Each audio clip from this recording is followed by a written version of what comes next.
ظاہر ہے ڈپریشن سے گزر رہے ہیں، ٹیسٹ اور ٹرائلز، ہمیں بڑے کویسچنز آتے ہیں، مختلف پرابلمز ہیں لوگوں کے، کسی کی کا انمپلائمنٹ ایشو ہے، کسی کو اولاد کا ایشو ہے، کسی کو کوئی اسپاؤس سے ایشو ہے، کسی کی شادی نہیں ہو رہی وغیرہ وغیرہ، بہت سے ٹیسٹ ٹرائلز انسان کی زندگی میں ہوتے ہیں۔ تو سورہ ضحیٰ میں سمجھتا ہوں کہ ڈپریشن کا علاج ہے۔ اس طرح کی ڈپریشن جو وقتی طور پہ آ جائے، شیطان کی طرف سے آ جائے، تو میں سمجھتا ہوں کہ ان لوگوں کو جو بہت مشکل وقت سے گزرے، سورہ ضحیٰ پہ بہت زیادہ غور و فکر کرنا چاہیے۔ تو سورہ ضحیٰ سب سے پہلی بات مکہ میں ریویل ہوئی، اس کا تھوڑا سا بیک گراؤنڈ بتا دیتا ہوں، میں چاہوں گا آپ لوگ اس کو پڑھیں بھی تفسیر کے ساتھ۔ بیک گراؤنڈ اس کا یہ ہے کہ صحابی بلکہ امام احمد بن حنبل جو ہیں وہ روایت کرتے ہیں کہ اس کا بیک گراؤنڈ یہ ہے کہ رسول اللہ صلی اللہ علیہ وسلم he became ill so he did not stand for prayer for a night or two. Then a woman came and said, "Oh Muhammad, I think that your devil has finally left you." اللہ معاف کرے۔ یعنی اس طرح کے تلخ الفاظ رسول اللہ صلی اللہ علیہ وسلم کو سننے پڑتے تھے کہ رسول اللہ صلی اللہ علیہ وسلم ایک دن بیمار تھے رات کے لیے۔ یہ اب امام احمد بن حنبل نے ریکارڈ کیا ہے، تفسیر ابن کثیر سے میں کوٹ کر رہا ہوں۔ تو لیکن یہ کہ ایک خاتون آئی، اس نے کہا جی کہ لگتا ہے تمہارے شیطان نے تمہیں فورسیک کر دیا، نعوذ باللہ۔ یعنی اس کا ماننا یہ تھا نا کہ قرآن شیطان کی طرف سے شاید اور اسی نے فورسیک کر دیا۔ تو پھر اللہ نے یہ صورت ریویل کی۔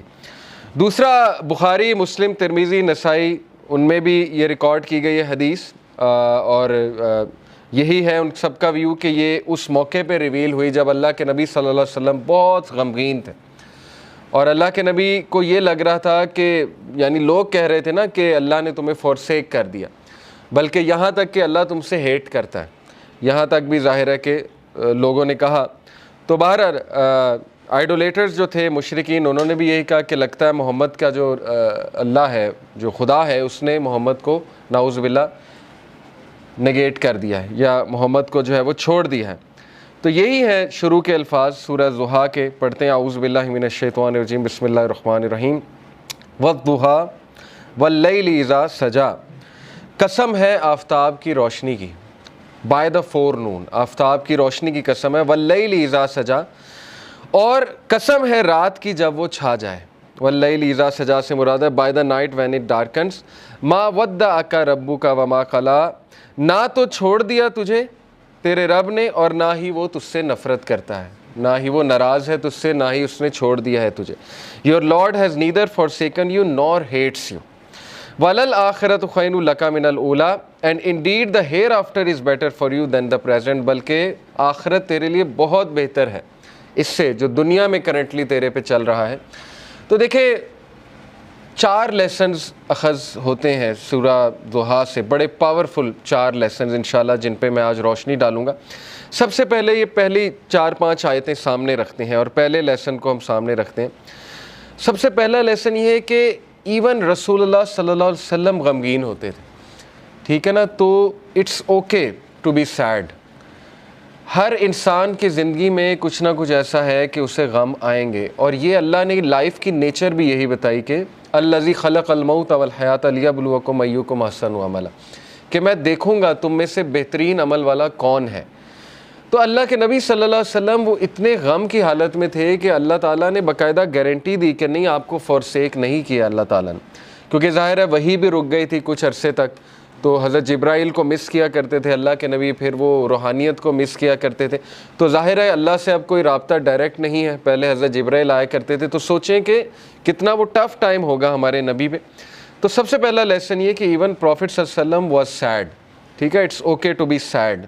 دوسری بات یہ جو ان چند آیات سے ثابت ہو رہی ہے کہ دیر از لائٹ، وی آر ریمائنڈڈ کہ روشنی ہوگی، رات ہوگی، لیکن رات کے اندھیرے کے بعد آپ دیکھیں روشنی چھا جاتی ہے۔ تو اللہ نے اسی لیے سٹارٹ ہی اسی سے کیا، والضحیٰ، کہ میں قسم کھاتا ہوں آفتاب کی روشنی کی، یعنی there is always hope, there will always be a new day, اور time will come and go, وقت آئے گا، برا ٹل جائے گا، پھر کچھ اللہ کی طرف سے راحت آ جائے گی۔ تو this is how things happen, life کی نیچر اللہ تعالیٰ بتا رہا ہے کہ یس اندھیرا بھی چھا جاتا ہے اور وہ پورا کا پورا چھا جاتا ہے، لیکن کبھی بھی اندھیرا پورا کا پورا نہیں رہتا ہے، صبح ہوتی ہی ہوتی ہے۔ تو اسی لیے اللہ نے سٹارٹ ہی والضحیٰ سے کیا، واللیل اذا سجا، اور جب رات کا اندھیرا چھا جائے، ما ودعک ربک وما قلی۔ یہاں سے یہ بھی ثابت ہوتا ہے کہ ضحیٰ پریئر جو ہوتی ہے، جسے ہم چاشت کی نماز بھی کہتے ہیں نا، 2 رکعت نفل، تو اس کے بارے میں ایک حدیث سنا دیتا ہوں۔ اللہ کے نبی صلی اللہ علیہ وسلم نے فرمایا، as each morning comes every one of you must give charity for every limb of their body.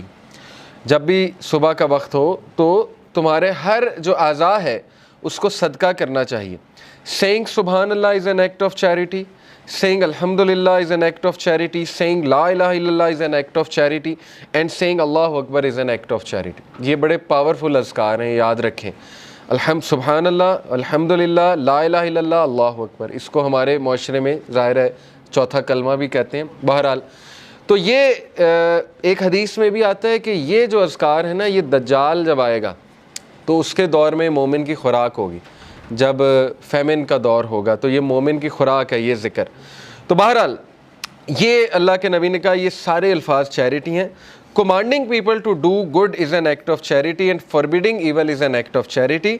To pray 2 units at the time of duha suffices all of this charity۔ اللہ کے نبی نے کہا جو بھی 2 رکعت چاش کی نماز پڑھ لیتا ہے وہ ان ساری چیریٹیز کو اوور کم کر لیتے ہیں، یعنی اس کی وہ اس دن کی چیریٹی ہو جاتی ہے۔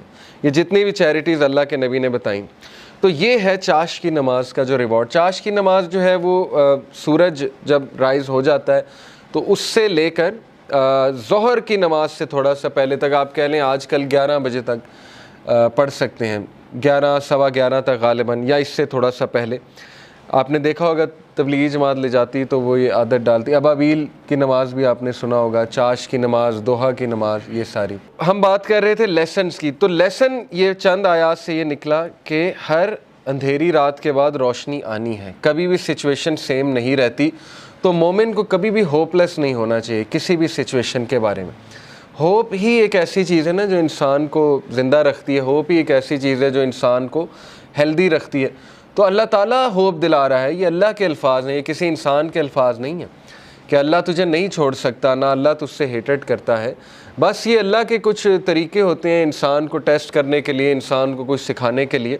اور پھر اللہ نے وعدہ کیا وَلَلْآخِرَةُ خَيْرٌ لَكَ مِنَ الْأُولَىٰ، کہ اے نبی یہ دنیا تو ہے ہی آپ کے لیے بہت بہتر، لیکن یہ کہ آخرت اس سے بھی بہتر ہوگی آپ کے لیے۔ تو اس دنیا کے جو غم ہیں، اس دنیا میں جو ٹیسٹ اینڈ ٹرائلز ہیں، وہ کہیں آپ لوگوں کو اس غم میں نہ ڈال دیں کہ میری زندگی میں اتنے پرابلمز کیوں ہیں، کیونکہ یہ دنیا کی زندگی تو ہے ہی بہت ٹیمپرری۔ اصل میں آخرت کی زندگی ہے، وہاں پہ آپ کا ریوارڈ جمع ہو رہا ہے۔ اور پتہ نہیں اللہ کے نبی کو تو اللہ نے کتنا دینا ہے۔ دیکھیں انا اعطیناک کل کوثر، جب یہ صورت نازل ہوئی تھی تو اللہ کے نبی بہت خوش تھے، اور صحابہ نے خوشی کی وجہ پوچھی تو اللہ کے نبی صلی اللہ علیہ وسلم نے کہا کہ اللہ تعالیٰ نے مجھے آج بہت بڑی خوشخبری سنائی کہ اللہ نے مجھے الکوثر دینا ہے، اور اس سے میں اپنے امتیوں کو پانی بھی پلاؤں گا۔ تو یہ بہت بڑا سٹیٹس ہے، اور مقام محمود آپ کی سوچ ہے وہ کتنا بڑا سٹیٹس ہے اللہ کے ہاں، کہ نبی صلی اللہ علیہ وسلم جو ہے وہ کتنا قریب ہوں گے اللہ تعالیٰ کے جنت الفردوس میں۔ تو اس لیے مومن کے لیے دیر از آلویز ہوپ۔ اگر زندگی میں کوئی کمی رہ جاتی ہے، کچھ مل جاتا ہے، کچھ نہیں مل جاتا ہے، تو مومن کبھی بھی ہوپ لیس نہ ہو۔